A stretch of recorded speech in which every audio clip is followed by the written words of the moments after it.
Wassalatu wassalamu ala man la nabiyya ba'dah Sayyidina wa maulana Muhammad ibn Abdullah wa ala alihi wa sahbihi wa man tabi'a hudahu wa walah amma ba'd. Subhanaka la ilma lana illa ma 'allamtana innaka antal alimul hakim wa la hawla wa la quwwata illa billahil aliyyil azim. Allahumma anfa'na bima 'allamtana wa 'allimna ma yanfa'una wa zidna ilman nafi'a. Waj'al ilmana hujjatan lana la hujjatan alaina waj'alna minal ladzina yastami'una al-qaul fayattabi'una ahsanah birahmatika ya arhamar rahimin amin. Alhamdulillah, malam ini kita dipertemukan Allah Subhanahu wa taala di cuaca yang tidak hujan.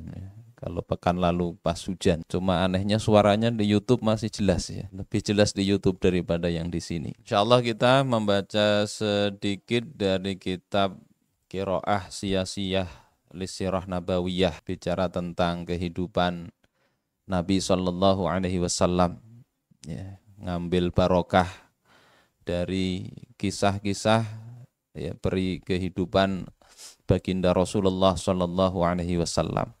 Kalau tadi dibaca syair maulid, hendaknya sambil dihadirkan rasa kecintaan kita kepada baginda Rasul. Ya, sebagaimana ada rombongan sahabat yang mau datang ke Madinah itu, mereka di jalan itu sudah senang mau ketemu Rasul.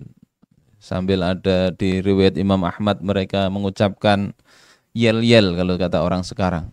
Ya. Qadan nalqa ahibbah Muhammadan wa hizbah. Nah itu diulang-ulang. Besok kita ketemu orang yang kita cintai. Ya. Yakni Nabi Muhammad dan kelompoknya.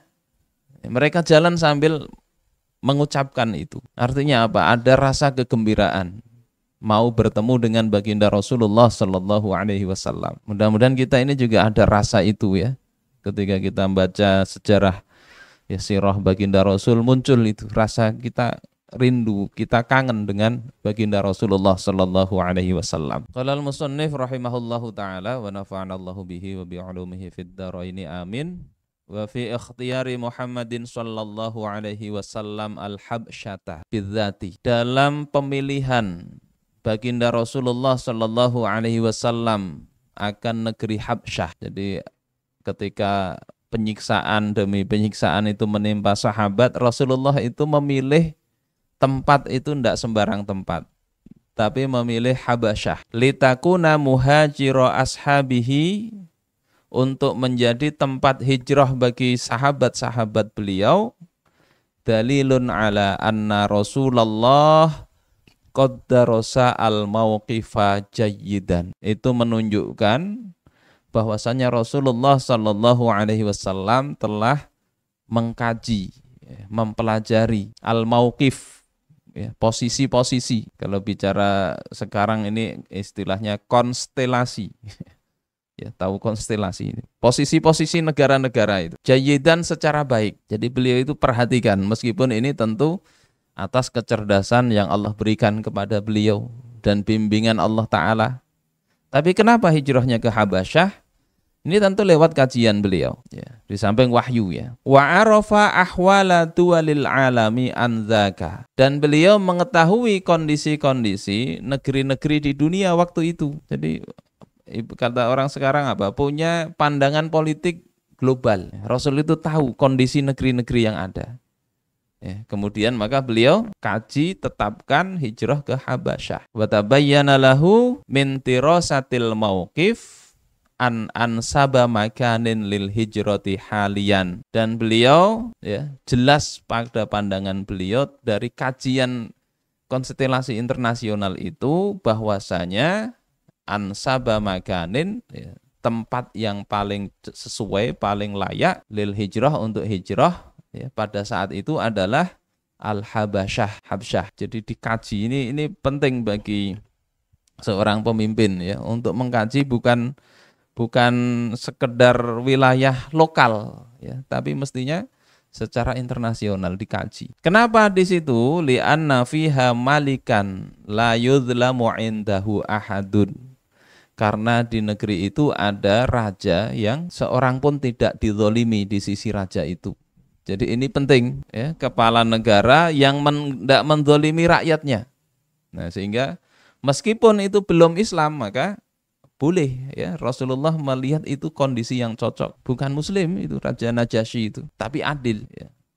Sehingga ya lebih baik daripada kondisi di Makkah. Wa bidzalika yadhharu lana anna rasula kana yufakkiru ala mustawa daulatin. Dengan hijrahnya ke Habasyah itu, Rasul menyuruh itu juga nampak bagi kita bahwasanya Rasulullah Shallallahu alaihi wasallam beliau itu berpikirnya itu levelnya sudah level negara. Jadi bukan level individu, level negara. Karena yang dipandang itu kondisi sebuah negara secara utuh. Beliau tidak mengatakan, yuk pindah ke sana. Di sana ada orang kenalanku. Kalau sekedar kenalan, sekedar teman baik, maka itu ya bisa jadi bisa. Tapi Rasulullah itu melihat kondisi negara, sehingga level beliau dalam dakwah itu level negara. Wa ya'malu ala mustawa daulatin qabla an takuna lahu daulah. Dan beliau beraktivitas pada level negara saat beliau belum punya negara. Maksud di Makkah ini tidak ada negara itu. Ada negara itu setelah di Madinah. Saat sebelum ada negara, beliau itu berpikirnya sudah level negara. Sehingga melihat konstelasi itu konstelasi negara-negara yang ada. Persia, Romawi, Habasyah itu dalam pandangan beliau. Ini dakwah mestinya begitu ya. Ketika memang mengharapkan Islam itu membawa kebaikan kepada umat manusia. Jadi ini beliau level negara. Beliau yang perhatikan itu. Karena persoalan kalau tidak diselesaikan level negara ya memang berat. Persoalan apa yang sekarang lagi rame itu? 1 Desember itu hari AIDS ya. Hari AIDS internasional, dan itu bertambah terus, 16.000 bertambah setahun itu di Indonesia. Solusinya ya mesti negara, tidak bisa tanpa negara itu. Kemudian penerapan Islam, minuman keras itu juga luar biasa ya. Jutaan liter per tahun itu produksi, jutaan liter per tahun. Narkoba dan sebagainya. Kalau mikirnya sekedar mikir penyelesaian ya ini selevel pondok, level organisasi, tidak akan selesai. Sehingga memang beliau itu sejak awal itu memang melihat ya, level berpikir beliau level negara. Bainama yadhharu linnasi mujarradu muhaddisin afrad. Meskipun yang nampak pada manusia itu sekedar pembicaraan beliau secara individu, tetapi level beliau berpikir itu adalah memang level negara. Karena awwalu man kharaja minal muslimina ilal Habasyah adalah yang pertama-tama keluar dari kalangan kaum muslimin ke Habasyah. Siapa saja yang hijrah pertama kali itu? Yang pertama adalah Utsman bin Affan. Jadi Sayyidina Utsman bin Affan, menantunya baginda Rasul. Itu yang pergi ke Habasyah. Wa ma'ahu imra'atuhu Ruqayyatu bintu Rasulillah sallallahu alaihi wasallam. Yang kedua ini beliau bersama putri baginda Rasul, istrinya Sayyidina Utsman, yakni Ruqayyah. Sayyidina Utsman, Sayyidatuna Ruqayyah. Kemudian yang ketiga Abu Hudzaifah bin Utbah. Yang ketiga Abu Hudzaifah. Kemudian wa ma'ahu imra'atuh Sahlah bintu Suhail. Sudah 2 keluarga, 4 orang. Wa Zubair bin Al-Awwam. Nah, Zubair bin Al-Awwam ini masih kerabatnya istri baginda Rasul, Sayyidatuna Khadijah. Bacaannya Zubair bin Al-Awwam, pakai tasdid wawunya. Kalau awam artinya awam ya. Tapi kalau awam itu artinya apa artinya? Awam, orang yang mahir berenang. Awam, orang mahir atau pandai berenang. Tapi ini nama orang. Tidak tahu apa mahir berenang apa enggak ya. Kemudian Mus'ab bin Umair. Ini yang ketika masuk Islam, ibunya marah-marah. Kemudian dikunci oleh ibunya, tidak boleh bergaul. Suruh murtad. Tapi Sayyidina Mus'ab ini tidak mau. Ini hijrah, pindah ke Habasyah. Awalnya anak orang kaya, pakaiannya bagus, tampan. Tapi begitu masuk Islam, ya siap-siap menderita. Jadi hijrah ke Habasyah, nanti saat hijrah ke Madinah, beliau ini hijrah juga ke Madinah. Sayyidina Mus'ab bin Umair. Dan beliau ini yang setelah dari Habasyah pulang, diutus Rasul ke Madinah untuk mendakwahkan Islam. Itu Sayyidina Mus'ab bin Umair. Umurnya ketika itu sekitar 24 tahunan yang dikirim Rasul untuk jadi da'i di Madinah itu. Yang kemudian perang Uhud beliau syahid, beliau mati syahid perang Uhud itu. Saat di Madinah itu datang Rasulullah sampai nangis melihat Sayyidina Mus'ab ini. Kenapa? Karena pakaiannya pakaian ada tambalannya. Ini perjuangan kadang begitu. Jangan berpikir nyaman terus. Kalau sekedar berjuang nyantri ya, ada makanan, masih nyaman. Sahabat Sayyidina Mus'ab bin Umair menghindari fitnah agama, hijrah ke Habasyah. Ya, kemudian dikirim ke Madinah. Nggak dapat, kalau sekarang dakwah bisa dapat amplop. Dapat amplop, dapat hadiah, dapat ini, dapat itu. Dakwah sekarang. Dulu enggak, itu harus malah keluar harta. Melihat pakaian bertambal, Rasulullah nangis itu. Padahal Rasulullah kondisinya enggak lebih baik juga. Nangis teringat apa? Dulu Mus'ab ini orang pakaiannya paling bagus. Orang paling makmur di kalangan para sahabat. Tapi dengan dakwah itu begitu. Kemudian ketika perang Uhud itu beliau wafat, itu kain kafan mau bajunya untuk nutupi muka, kakinya kelihatan, tutupkan ke kaki, mukanya kelihatan. Sayyidina Mus'ab bin Umair. Sehingga ketika Islam sudah bagus pun Sayyidina Abdurrahman bin Auf itu pernah mau makan itu nangis. Ditanya kenapa nangis? Teringat dengan Sayyidina Mus'ab bin Umair. Ini sahabat ya.